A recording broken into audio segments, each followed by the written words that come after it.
क्या था, 6 to 3। जब तक हम जैसे सामान्य परिवार के लोग बड़ी पोस्टों में नहीं आएंगे, तब तक हमारा घर, हमारा गांव नहीं बदलेगा। इसे सपने बड़े होने चाहिए।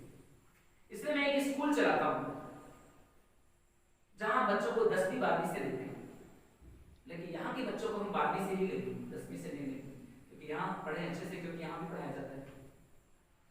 तो हम क्या करते हैं, बच्चों को जैसे 12वीं से हमने किसी बच्चे को लिया तो उसको first year, second year, final भी कराते हैं। कितने लोग हैं 12वीं वाले हाथ में? जो 12th पास हुए इस बार कितने लोग हैं जो 12th पास हो गए? मेरे लोग 12th पास हुए। 10th पास वाले हाथ उठाएं जिस बार 10th पास हुए इस बार। 11th में गए जो कितने लोग हाथ उठाएं?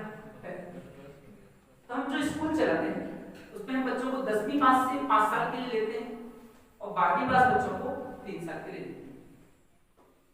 ऐसे स्कूल में एडमिशन कराते हैं जिस स्कूल में उसको जाना ना पड़े।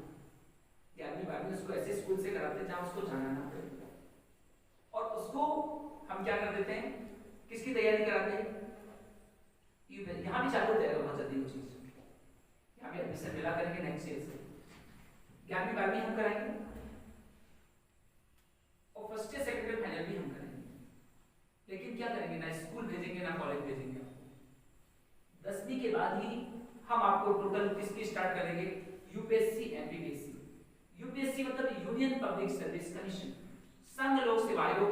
ये नेशनल लेवल का एग्जाम होता है जिससे लोग कलेक्टर, एसपी, विदेश सेवा, इंडियन रेवेन्यू सर्विस में जाते हैं, उसको फोकस करेंगे। एमपीपीएससी मध्य प्रदेश लोक सेवा आयोग, इसमें लोग डिप्टी कलेक्टर, डीएसपी, नायब तहसीलदार बनते हैं। इन दोनों को फोकस करके हम पढ़ाना चालू करते हैं।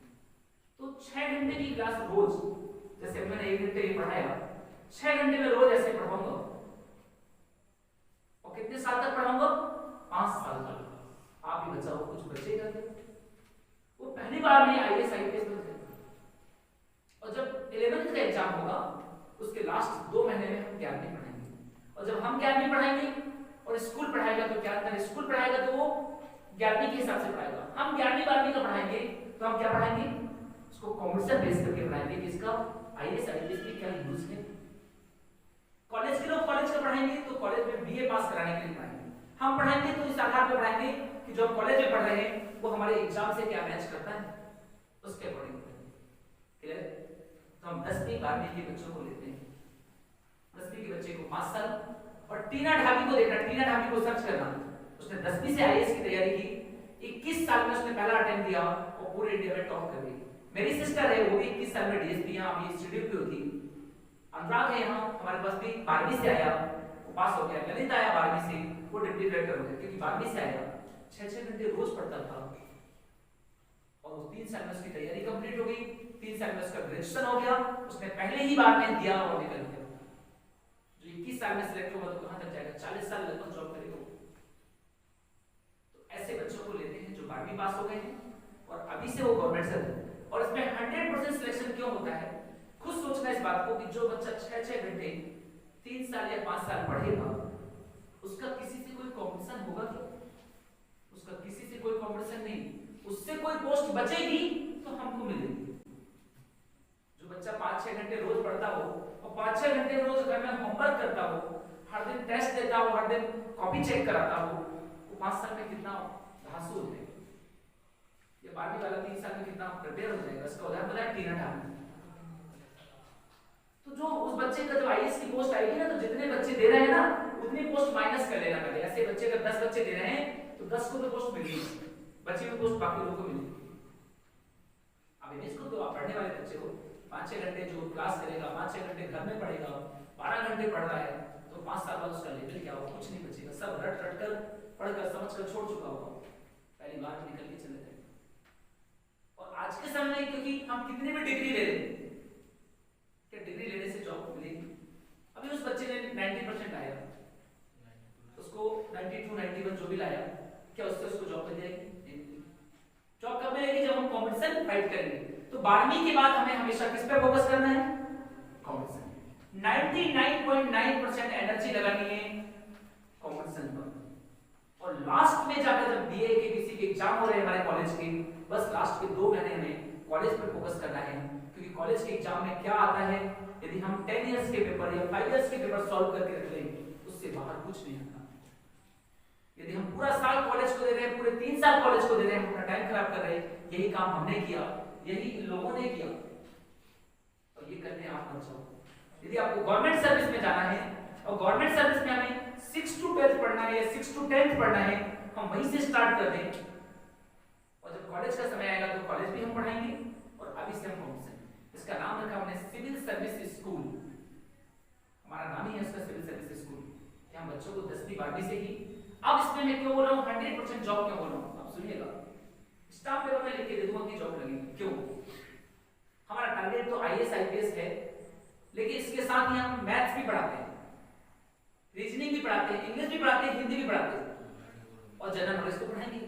यदि हम मैथ्स भी पढ़ा रहे हैं, रीजनिंग भी पढ़ा रहे हैं, इंग्लिश भी पढ़ा रहे हैं, तो हिंदुस्तान के जो 95% एग्जाम होते हैं, कॉम्पिटिशन एग्जाम, चाहे वो रेलवे का हो, चाहे बैंक का हो, चाहे वो एसएससी का हो, चाहे स्टेट कमांडेंट का हो, उसमें मैथ्स आती है, उसमें रीजनिंग आती है, उसमें इंग्लिश आती है, और हिंदी राज्य है तो हिंदी है। तो ये सप्लीमेंट के रूप में आपके साथ मैथ बोल है हमारा क्या, यूपीएससी और एमपीएससी। लेकिन आप कभी बेरोजगार ना रहें, आप कभी इनसिक्योर फील ना करें, इसलिए हमने मैथ्स रीजनिंग, मैथ्स का स्टैंडर्ड 6 to 10 का स्टैंडर्ड रहता है, रीजनिंग का भी 6 to 10, हिंदी इंग्लिश का भी 6 to 10 रहता है। इसको इतने अच्छे से करा देते हैं कि फर्स्ट टाइम पे आप एक पोस्ट कंफर्म हो गया। लेकिन अगर आप मेहनत करते हैं, हमारे बताए हुए गाइडलाइन पे चलते हैं, तो आप यूपीएससी और एमपीएससी को भी क्लिक करेंगे। और मेरे पास जो बच्चे पढ़ने आते हैं, सुरेखा जो पढ़ने आई 1 साल पढ़ी और एसटीएम कर दी, जिस बच्चे को 5 साल पढ़ा, अभी मैंने आपको 1 सेकंड बताया कि 2 मतलब रवि, 3 मतलब करीब, याद हो गया।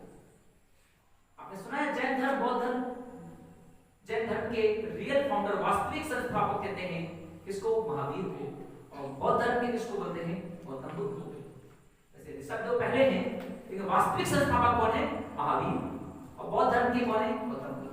जब ये 4 वर्ड आए, कितने 4, बौद्ध धर्म लगाना, और 3 वर्ड आए तो जैन धर्म लगाना। सिद्धार्थ किसके फादर होंगे, महावीर के कि गौतम बुद्ध के? महावीर। 3 आएगा तो महावीर, गौतम बुद्ध नहीं लगाना, गौतम बुद्ध में 4 लगाना। तो सिद्धार्थ किसके फादर होंगे, महावीर। तो सुद्धोधन लेके कितने वर्ड आए, 4, नहीं बनती इतनी गिनती, 4। किसके पिता होंगे, गौतम बुद्ध। त्रिशला किसकी माता जी होंगी, कितने वर्ड आए, 3, त्रिशला, महावीर। महामाया किसकी माता जी होंगी, गौतम। यशोदा किसकी पत्नी होगी, महावीर। और यशोधरा, गौतम। प्राकृत किसकी भाषा होगी, महावीर। और 4 क्या है, इवन नंबर है, और 3 क्या है, ऑड नंबर है, तो नहीं बनेगा, तो इवन ऑड से नहीं, तो पढ़ाई।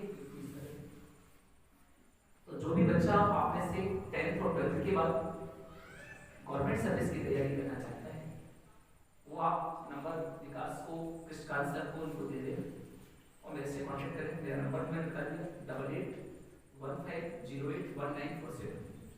हमें आज से 5 साल बाद अगर हम कोई कॉम्पिटिशन देंगे, हमें गवर्नमेंट सर्विस देना है, तो हमें एग्जाम तो देना पड़ेगा। जो काम हमें 5 साल बाद करना है, 5 साल बाद हम 6 to 10 भूल चुके होंगे, 6 to 12 भूल जाएंगे। अगर हम 10 से स्टार्ट कर देंगे, 12 से स्टार्ट कर देंगे, तो इसको रिपीट करना आसान है। और अब हमें अपनी पूरी एनर्जी, पूरा टाइम अपने उस गोल पे लगाना है, या उस चीजों पे लगाना है जिससे हमें गवर्नमेंट जॉब मिले, ना कि डिग्री, ना कि डिप्लोमा। इसलिए आप सबसे ज्यादा समय उस चीज पे आप देना चालू कर दो जिससे आपको गवर्नमेंट सर्विस मिले। क्योंकि मेरी क्लास में जब 10 बच्चे बैठे हैं, उसमें से 8 इंजीनियर होते हैं और तैयारी कर रहे हैं सिपाही, लेकिन वही लोग हमारे पास 10वीं 12वीं से आगे होते तो वो आज आईएएस आईपीएस होते। तो ऐसी स्थिति आपके साथ ना हो, इसलिए आज आपसे मिलने आया था मैं कि यदि आपको लग रहा है कि हमें गवर्नमेंट जॉब में ही जाना है, तो डेफिनेटली आप 10वीं से नहीं तो 12वीं से स्टार्ट कर दो। कॉलेज में डबल एडमिशन लेंगे, जिस कॉलेज में जाना ना पड़े, कॉलेज की पढ़ाई भी हम कराएंगे, उसमें भी आप बहुत अच्छे मार्क्स लाओ, तो हमारी रिस्पांसिबिलिटी। जब आईएएस वाले टीचर भी आपको कॉलेज पढ़ाएंगे तो सोचिए कॉलेज वाले क्या पढ़ाएंगे, तो आप उसको लेवल को देखिए।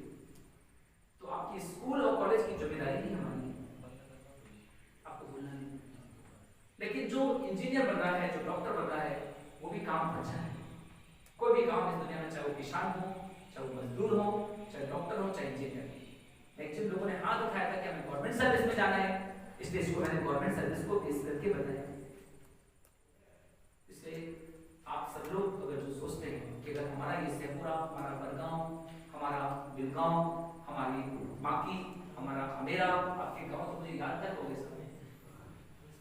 ना, चाहे वो कंचनपुर जहाँ बोलेंगे सर यार तो उस गांव में जाओ तो लोग पहचानने लगे, उनको ऐसा लगता है जैसे मैं चुनाव लड़ने वाला हूँ। तो ऐसी स्थिति सब लोगों को मैं यही कहता हूँ कि पता नहीं हम लोग का मन यहाँ क्यों लग गया, आप लोग की ऊर्जा होगी, आपकी पॉजिटिविटी होगी शायद लग गया। तो इसलिए आप सब लोग डिसाइड कर लो यदि करना है। और हम लोग बहुत लिमिटेड बच्चे लेते हैं, मैं ये भी बता दूं, बात ये मत बोलना कि सर हमें नहीं मिला, हम इस बार बहुत कम लेंगे, हम 100 से ज्यादा बच्चे नहीं लेते, 2 बैच रहेंगे 50-50 के, क्योंकि सोशल डिस्टेंस मेंटेन करना होगा। हमारे विद्यालय में जो एडमिशन होते हैं वो मुझे बता देंगे, ज्यादा लोगों को लेंगे नहीं क्योंकि बहुत सारी चीजें हैं, समय भी काफी हो गया है। इसलिए आप में से जो भी 10वीं 12वीं के बाद स्टार्ट करना चाहता है वो बिल्कुल उस व्यक्ति जो 10वीं से आएगा 12वीं से आएगा वो IAS IPS से कम नहीं बनेगा, लेकिन जो ग्रेजुएशन के बाद आएगा वही बनेगा थानेदार। इसलिए रुखसार को बुलाना, रुखसार हमारे पास अभी है। आप अच्छा बनना है तो आप समय पे स्टार्ट करो। और अब हमारी 99% एनर्जी उस चीज में लगाना है जिससे मुझे सर्विस मिली, गवर्नमेंट सर्विस मिली। और बस ग्रेजुएशन के लिए हम लास्ट में 2 महीने पढ़ेंगे जिसमें हम अपना ग्रेजुएशन कंप्लीट करेंगे, लेकिन पूरा समय हमें फोकस करना चाहिए किस पर, जॉब पर। और मैंने बता दिया कि जो पढ़ेंगे अपन लोग वो कोई हाई फाई चीज देंगे, या तो 6 to 8 या तो 6 to 10 या तो 6 to 12। और पढ़ेंगे कैसे वो ट्रिक भी बताएंगे, एक छोटे छोटे ट्रिक बताऊंगा, कोड बताऊंगा। और बोलते ना गाय चलती घास, क्या खाती गाय? उत्तर भारत की पूरी नदियां होगी, गा से गंगा, या से यमुना, सबसे बड़ी नदी गंगा, फिर गाय चलती मतलब चिनाब, घास मतलब घाघरा और सतलज। दक्षिण भारत की नदी गा के नाचो, गाओ भी और नाचो भी, तो गा के नाचो गोदावरी, कृष्णा, नर्मदा, चंबल। कि कौन सी नदी है सबसे लंबी? गोदावरी, कृष्णा, नर्मदा, चंबल, 4 नदी लाइन से आती है। मध्य प्रदेश की नदी पड़ती नाच एसटी बेटी, क्या बोला मैंने? नाच एसटी, शेड्यूल ट्राइब होता ना, आप लोग का जिला क्या है? Schedule tribe. नाच एसटी बेटी, नर्मदा, चंबल, नाच, एस सोन, ताप्ती, बेतवा, टोंस, नाच एसटी बेटी। याद करिए। पर पता नहीं बैक्टीरिया से होने वाली बीमारी की वायरस से, मैंने कहा कुछ खास है डीप बॉटनी में भी। बॉटनी मतलब बैक्टीरिया, कुछ रोग, कुछ खांसी, कुछ क्षयरोग, लेप्रेसी, तो कुछ खास खांसी हो गया, सिफिलिस हो गया, बॉटनिज्म हो गया, टाइफाइड, टिटनेस, निमोनिया, ये सब कर ले। मैं मतलब मेनिंजाइटिस हो गया, भी मतलब भोजन जहर, फूड पॉइजन हो गया, कोडिंग कर दिया, याद हो गया। ऐसी कई अनेकों ट्रिक हैं, हजारों ट्रिक हैं पढ़ने की, लेकिन आज बहुत सारी बातें करनी थी आप लोगों के बीच में, इसलिए सब चीजें सिस्टमेटिक बता दी मैंने। इसके बाद भी कोई प्रश्न है तो आप बिल्कुल मेरा नंबर नोट कर लिया सब लोगों ने? क्या है? 8815081947।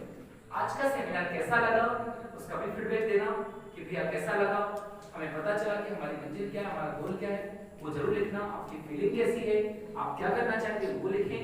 और मुझे अगर मैं फोन नहीं उठाता तो मैसेज करें, मैं तुरंत आपको रिटर्न कॉल करूंगा। एक तो इंडिया कब आजाद हुआ? 15 अगस्त 1947 याद है। मध्य प्रदेश कब बना? 1 नवंबर 1956। फर्स्ट नवंबर 1956, ये मेरा दूसरा नंबर है। 930 बस लिखना आपको, 930 फर्स्ट नवंबर 19, तो क्या आएगा? 930 4 टाइम 1 और 956। दूसरा नंबर है मेरा क्या? 1 नवंबर 1956 में मध्य प्रदेश बना। दूसरा नंबर देश का संविधान लागू हुआ है कब? 26 जनवरी 1950, ये मेरा तीसरा नंबर है। 930 लगा है ना, 26 जनवरी 1950, 26/1/1950। कोई इशू नहीं, आप कभी भी कांटेक्ट करें, किसी मेले में घूम गए तो भेजें। बस देश से प्रेम है, बस एक ही चीज है हम लोग का, जो भी बोले है ना, वो भगत सिंह जैसे कहते हैं ना कि भगत सिंह जैसे पागल थे, कैसे ही यहाँ कई बार सोचते हैं मेरे कई स्टूडेंट यहाँ कहाँ आते हैं, गांव में कहाँ घूमते रहते हैं, वो एक मन लग जाए जिस काम करो देश पर। और दूसरा लास्ट में मैं आपसे एक चीज कहता हूँ, आपके घर में जो भी छोटे भाई हैं, मैं आपको एक बहुत बड़ी चीज बोलने जा रहा हूँ। जो भी आपके यहाँ 1st to 9th के बच्चे हैं, आप उनको नवरात्र से जोड़ दीजिए। आपको लाइफ टाइम सोचना नहीं पड़ेगा कि उनको क्या करना है, क्यों करना है। इंसान तो अच्छे बनेंगे ही, लेकिन सोचिए मेरे जैसे ऐसे कई लोग यहाँ आते हैं जो बच्चों से मिलने आते हैं, उनको गाइड करने। कोई कलेक्टर आ रहा है, कोई एसडीएम आ रहा है, कोई डॉक्टर आ रहा है, कोई इंजीनियर आ रहा है, कोई एग्रीकल्चर का आ रहा है। आपके बच्चों को हम फर्स्ट से लेकर 8 तक ये डिसाइड कर लेंगे कि इसको जाना है, और जो उसके अंदर एक नेचुरल टैलेंट होगा, जो एक प्राकृतिक प्रतिभा होगी, उसी दिशा में आगे जाएंगे, उसी दिशा में जाएंगे। आप खुद बताओ, आज आप 12वीं 10वीं के बाद यहाँ मिलने आए हैं कि क्या करना है, क्यों करना है। उन बच्चों को जब हम 6वीं 7वीं में ही लगाएंगे, वो कहाँ जाएंगे। जब 6वीं 7वीं पढ़ाएंगे तो पढ़ाई का स्टैंडर्ड भी कैसा रखना पड़ेगा, हाई, जिससे वो कॉम्पिटिशन निकाल सके। तो फिर पूछने का सवाल ही खत्म हो गया कि पढ़ाई कैसी होगी, कि कॉम्पिटिशन में तो वही पास होता है ना जो बेस्ट करते हैं। कॉम्पिटिशन में वो पास नहीं हो जाता जिसको 90 और 85% आ गए। कॉम्पिटिशन तो वही पास होगा जो सबसे सर्वश्रेष्ठ है। अगर हमारा स्कूल बच्चों को कॉम्पिटिशन पे बेस होकर पढ़ा रहा है तो हर चीज कैसा पढ़ाएगा, क्वालिटी बेस। और हमारे जो शिक्षक हैं, ऋतु यहाँ पढ़ाने आती है, वो सेंट्रल स्कूल की टॉपर है, गोल्ड मेडलिस्ट है, इंजीनियरिंग के लिए वो अच्छे रहती है, खो खो में वो नेशनल चैंपियन है, केंद्रीय विद्यालय की स्टूडेंट है और उसने इंजीनियरिंग किया हुआ है, वो यहाँ स्कूल में पढ़ाती है। अभिषेक है, वो हमारा मेरा स्टूडेंट है जो आईएएस-पीएससी की तैयारी करता है, वो यहाँ पढ़ाने आया है। थोड़ी सी सैलरी में 10-12 हज़ार में यहाँ पढ़ाने, क्योंकि यहाँ कुछ करना है। फिर यहाँ विकास पढ़ाने आया, ये अपनी कोचिंग इंस्टीट्यूट चलाता है, वो पढ़ाने आया। अमन पढ़ाने आया, बैंगलोर में इंजीनियरिंग का जॉब करता था, उसको यहाँ बुलाया पढ़ाने। अखिलेश यहाँ आया, ये भी मेरा विद्यार्थी, ये भी आईएएस की तैयारी करता है। आप सोचिए, जिस स्कूल के बच्चों को पहले से लेके पढ़ाने वाले जो आईएएस की तैयारी करते थे, जिन्होंने एग्जाम दिया है। मनोज यहाँ आया है, मनोज ने 4 मैथ्स दिए। आपके यहाँ रहने वाला मनोज 4 बीएससी के मैथ्स दिए, प्री क्वालिफाई किया बात। आप देखिए कौन पढ़ा रहा है, राहुल है यहाँ, उसने इंजीनियरिंग किया है, सिंगिंग, बाकी चीजों में एक्टिविटी। यहाँ जो पढ़ाने आ रहे हैं ऐसे शिक्षक नहीं मिलेंगे आपको जो पढ़ाने। और मैं खुद आकर बच्चों से डायरेक्ट जुड़ता हूँ, मैं खुद इस पूरे चीजों को खुद देखता हूँ कि क्या होगा, कैसे होगा। एक ऐसा विद्यालय जो भी आपके घर में, और फीस भी देखा जाए तो क्या है, 400-500 रुपये तो फीस होती है स्कूल की बच्चों की। अब जबलपुर जाइए, क्रैशर स्कूल की पहले KG1 KG2 की फीस बता दूं मैं आपको, 3000 4000 KG1 KG2। यहाँ ये जितने लोग आए हैं कि वो शिक्षक हैं जो कुछ देने आए हैं, कुछ बनाने। तो आपके घरों में, क्योंकि यहाँ एडमिशन भी लगभग हमारे फुल होने जा रहे हैं, इसलिए जो भी बच्चे आपके घर में 1ली से लेकर 9वीं तक के बच्चे हैं, उनको यहाँ भेज दो। उनको कोचिंग के लिए मेरे पास नहीं आना, अगर आना भी पड़ा मेरे पास कोचिंग के बाद, 12वीं के बाद, तो उनको 1 रुपये फीस नहीं लगेगी, ये भी बता दूं। अगर वो नर्मदांचल विद्यापीठ का बच्चा होगा तो मैं उससे 1 रुपये फीस नहीं लूंगा, चाहे मेरे 1 लाख हो चाहे 2 लाख फीस हो, तो उसको आगे नहीं कर, क्योंकि मेरे लिए भी खुशी की बात होगी, जो बच्चा नर्मदांचल से पढ़कर आएगा उसको मुझे मेहनत नहीं करनी पड़ेगी, वो तो ऐसे ही निकल जाएगा। एक और फायदा हुआ कि 12वीं के बाद भी उसको पढ़ना है तो मेरे पास आ जाएगा। ऐसा कोई है तो बताएं। दूसरी चीज, यहाँ संस्कृति के बारे में यहाँ क्या सिखाते हैं, मातृ वंदन। यहाँ माता पिता को बुलाकर उनकी वंदन करना सिखाते हैं। माता पिता, बुआ फूफा, नाना नानी को। प्रकृति वंदन, झाड़ों की पूजा करना। कन्या वंदन, कन्याओं को तिलक करना, उनको वंदन करना, हम लोग खुद करते हैं। दीपावली हो, होली हो, ये भी बहुत जरूरी है। और ये सब नहीं होगा, सब खत्म हो जाएगा। ये सब चीज सिखाना भी जरूरी है कि भारतीय संस्कृति भी तो। आज मैं यहाँ क्यों आया हूँ, मेरा कोई व्यक्तिगत स्वार्थ तो नहीं होगा, मुझे यहाँ से पैसे तो नहीं मिलेंगे ना, पेट्रोल का खर्च तो नहीं मिलेगा ना। क्यों आया, क्योंकि अपनी संस्कृति में सिखाया जाता है कि ये अपना कर्तव्य है, ये अपना कर्म है, ये जिम्मेदारी है, इसलिए यहाँ आए। वरना कोई भी मोटिवेटर आता है तो पैसे मांगता है, तो यहाँ क्यों आते हैं, तो आप उसको सोचो। ये संस्कार हम सब बच्चों पे सिखाएंगे तो लौट कर आकर अपने क्षेत्र के लिए कुछ करेंगे।